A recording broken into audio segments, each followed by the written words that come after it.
Non-precision approaches are now known as RNAV GNSS approaches. And under Part 61, Pilot Licensing, RNAV GNSS approaches are now a part of your instrument rating. Under the old rules, there were 4 grades of instrument rating with navigation aid endorsements. But under Part 61, there's one and only one instrument rating, but 6 different aircraft endorsements, including single and multi-engine aeroplanes and helicopters, plus instrument endorsements for 2D and 3D approaches. There's no requirement for a pilot to hold a separate GNSS endorsement. That's covered by the IAP 2D endorsement, but before flying an instrument approach as the PIC, they would still need to demonstrate an RNAV approach in flight or in an approved simulator to a flight examiner.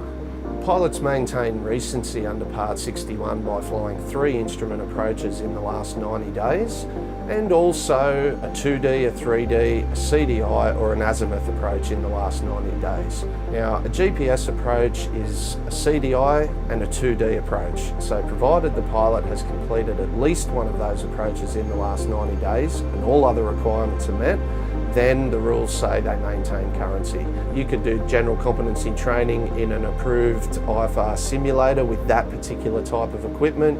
You can read the manufacturer's operating instructions, which must be on board the aeroplane in any case, or you could ask other people that use the equipment.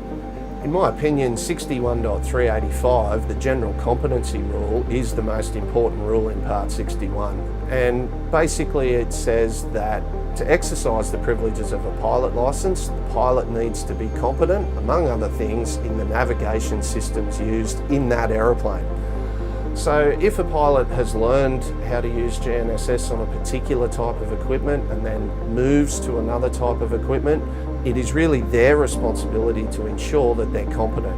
If they're working for an operator, that would be covered in the operator's training and checking.